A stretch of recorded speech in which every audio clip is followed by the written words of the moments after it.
नमस्कार मित्रों और मेरे प्रिय छात्रों, आज हम पूर्ण वर्ग संख्या का वर्गमूल ज्ञात करना, कैसे पूर्ण वर्ग संख्या का वर्गमूल ज्ञात करेंगे, एक उदाहरण द्वारा यहाँ समझने का प्रयास करते हैं। दी गई संख्या में उसी संख्या से गुणा करने पर प्राप्त होने वाला गुणनफल उस संख्या का वर्ग होता है। वर्ग जो होता है उसी का वर्गमूल ज्ञात करना है हमको। जैसे 6 गुणे 6, 6 का वर्ग बराबर हो गया 36। तो 6 का वर्ग बराबर 36 का वचन 6 का वर्ग 36 इस प्रकार करते हैं। दूसरा उदाहरण ऋण 5 गुणे ऋण 5 बराबर ऋण 5 का वर्ग बराबर 25। ऋण 5 का वर्ग बराबर 25 का वचन ऋण 5 का वर्ग 25 इस प्रकार करते हैं। अब दी गई संख्या का वर्गमूल ज्ञात करना है। 3 गुणे 3 बराबर 3 घाते 2 बराबर 9। यहाँ 3 का वर्ग 9 है और हमें करना क्या है, वर्गमूल ज्ञात करना है। इसी प्रकार इस जानकारी को हम 9 का वर्गमूल 3 है इस रूप में लिख सकते हैं। जब 3 का वर्ग 9 है तो 9 का वर्गमूल 3 है। वर्गमूल के लिए इस चिन्ह का उपयोग करते हैं।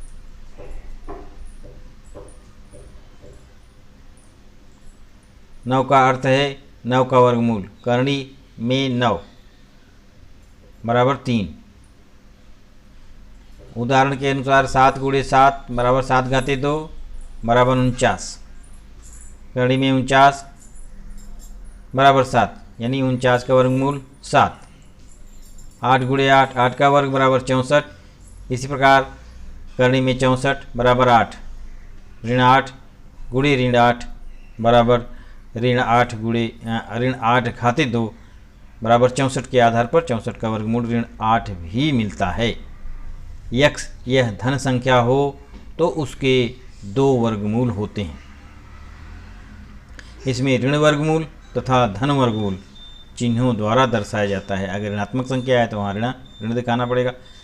81 का वर्गमूल ज्ञात करो। 81 का गुणनखंड करेंगे 9 गुणे 9 बराबर ऋण 9 गुणे ऋण 9, दोनों हो सकता है। 81 का वर्गमूल 9 भी हो सकता है और ऋण 9 भी हो सकता है। तो इसलिए करणी में 81 बराबर 9 तथा करणी में 81 बराबर ऋण 9। हम अधिकांशतः धन वर्गमूल पर विचार करेंगे। दी गई संख्या का गुणनखंड पद्धति से वर्गमूल ज्ञात करना बताया गया है। यहाँ देखो गुणनखंड किया गया 144 का। अंत में जो हमको गुणनखंड प्राप्त हुआ उसको जोड़ियों में लिख लेंगे। उस गुणनखंड को जोड़ियों में लिख लेंगे। 2 को एक बार जोड़ियों में लिखने पे क्या होगा, कितनी जोड़ी हमें मिली उन जोड़ियों का गुणा कर लेंगे। एक जोड़ी 2 की, एक जोड़ी 2 की, एक जोड़ी 3 की, यानी 2 जोड़ी मिली है 2 की और एक जोड़ी 3 की। 2 एक जोड़ी के बदले 2, फिर एक जोड़ी के बदले 2 और एक जोड़ी 3 के बदले 2 3।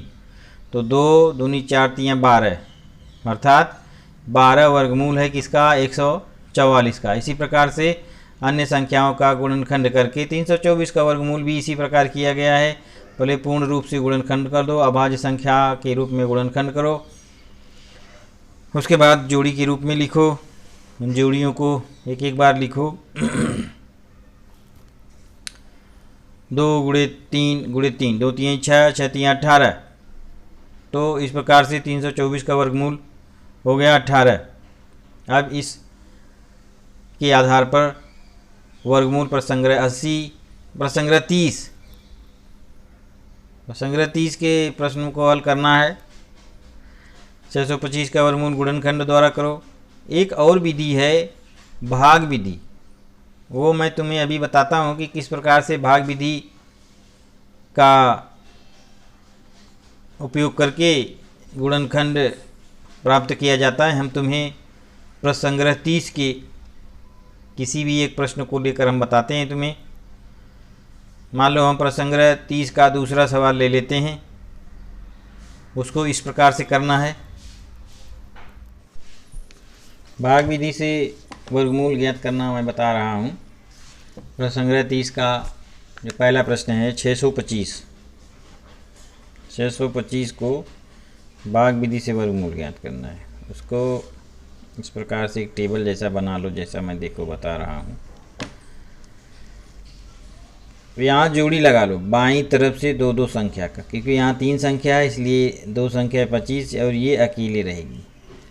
ना ध्यान रखो, ये जोड़ी लगाना बहुत ज़रूरी है, नहीं तो संख्याओं को नीचे उतारने में गलती हो जाएगी और हमारा वर्गमूल ज्ञात करने में समस्या हो सकती है।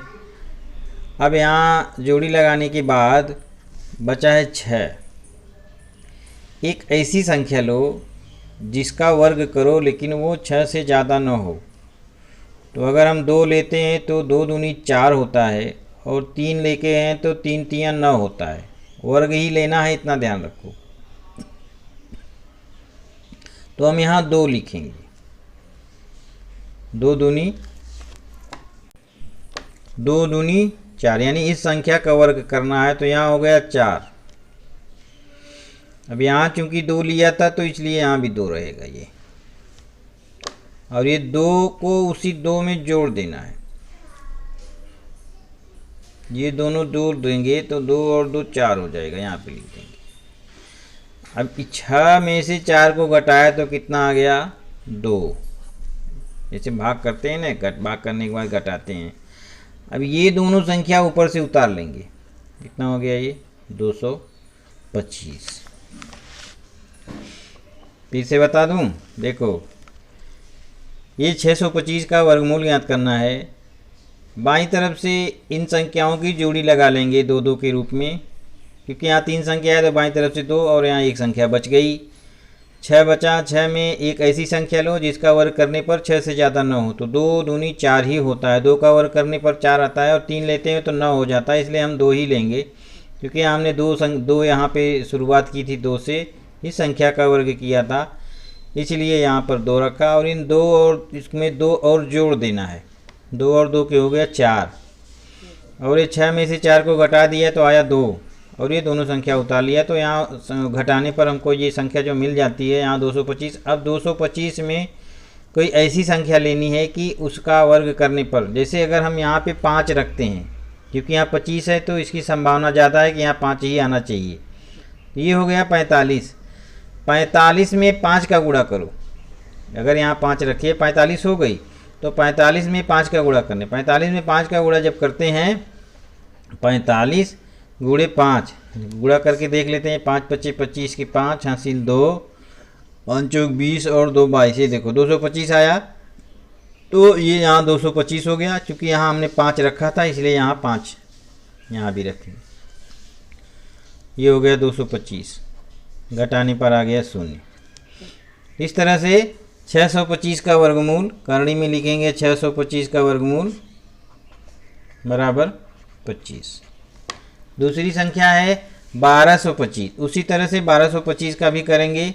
ये देखो उसी तरह से टेबल बना लो,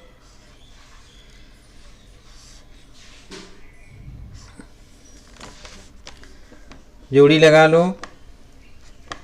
पहले हमको क्या मिल रहा है 12, तो हमारे हिसाब से कि यहाँ पे कौन सी संख्या लगेगी, अगर 4 लेते हैं तो 4 चौक 16 ज़्यादा हो जाएगा, इसलिए यहाँ 3 से शुरू करेंगे। 3 तियाँ 9, तो 3 यहाँ भी रखेंगे, और यहाँ 3 तियाँ 9, तो यहाँ भी 9 रखेंगे। अब 12 में से 9 गए, कितना हुआ 3। ऊपर से दोनों संख्या उतार लिया, हो गया 25। ये हो गया कुल 325। अब इस 3 में 3 को जोड़ देंगे, 3 और 3 मिलके कितना हो गया 6। अब यहाँ 25 है तो यहाँ 5 होने की संभावना ज़्यादा है, इसलिए 65 हो गया। कितना हो 65 में 5 का गुणा करो, 65 में 5 का गुणा करके देखो, 5 पच्चे 25, 2 हासिल, 5 छक 30, 30 2 32, 325। यहाँ देखो इतना ही आता है। तो 305 में 65 में 5 का गुणा करने पर 325 आता है। तो हमने अंत में 5 से गुणा किया था, तो यहाँ 5 यहाँ भी आएगा, ये हो गया 35, तो यहाँ पे हो गया 0 0। तो इस तरह से हम लिखेंगे 1225 का वर्गमूल, 1225 करणी में 12 का वर्गमूल 35 हो गया। तो इन दोनों विधियों का उपयोग करके तुम्हें प्रश्न संग्रह 30 के सभी प्रश्नों को हल करना है। आज के लिए बस इतना ही। धन्यवाद।